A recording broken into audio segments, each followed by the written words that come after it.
Mr. Curtis, would you please state your full name for the record? My name is Clinton Eugene Curtis. And where do you reside? Tallahassee, Florida. And what is your profession? I'm a computer programmer. Would you please speak into the microphone so the audience can hear your testimony? I'm a computer programmer.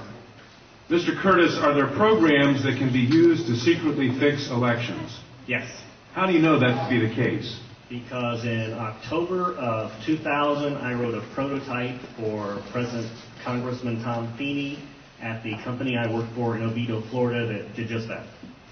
And when you say did just that, it would rig an election? It would flip the vote 51-49 to whoever you wanted it to go to and whichever race you wanted to win.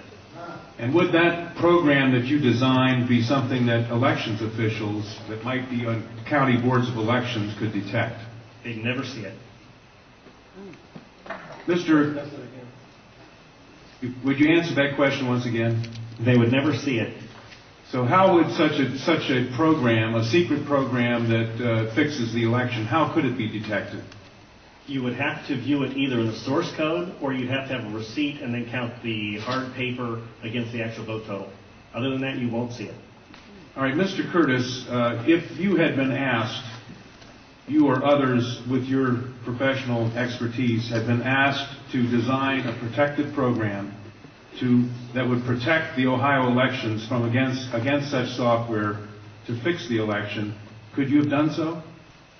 If we've been asked to make a program that can fix the election, sure, anybody can do it. No, could you have designed a program or a procedure or a protocol that would have protected Ohio against this kind of rigging?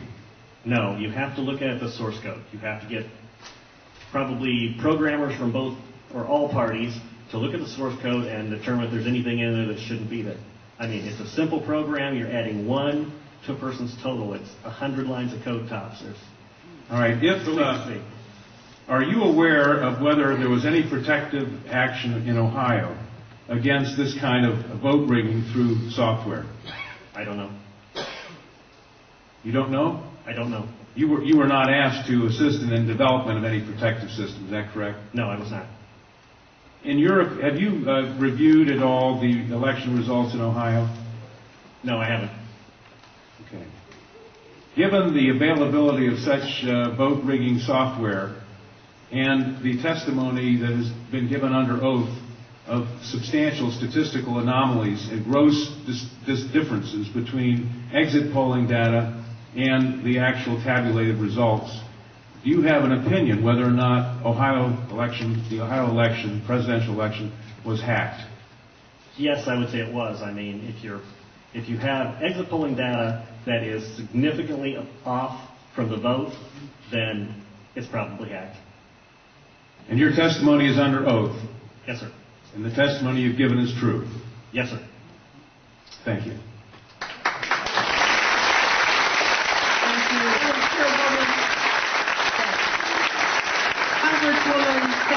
Councilwoman Waters and I have the same question. Come back to the podium. Who did you say you were asked to prepare? I was asked by Tom Feeney. He's now a congressman. At that time, he was Speaker of the House of Florida, Yang Enterprises, which was the company I worked for, lobbyist, and their corporate attorney. He wore a lot of hats. And at the time, he was the Speaker of the House of Florida. Is that what you said? Yes. Okay, thank you. Congressman. You say he was the lobbyist for the voting machine company at the same time he was Speaker of the House? I don't know what the voting machine company is. He was a lobbyist for Yang Enterprises. We had NASA contracts and Yang Enterprises did what? Computers? Computers. Okay, and he was your lobbyist. Your company's lobbyist for that company, yes. And he asked you to design a code to rig an election. Yes. While he was Speaker of the Florida House. Yes.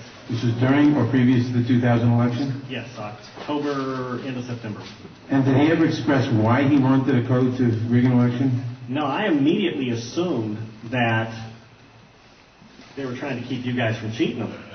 So I wrote up the documentation of what you would look for in the source code, how you would make sure that you didn't get, taken advantage of, make sure that all voting machines had receipts, because that way you could back count the ones that looked a little funny.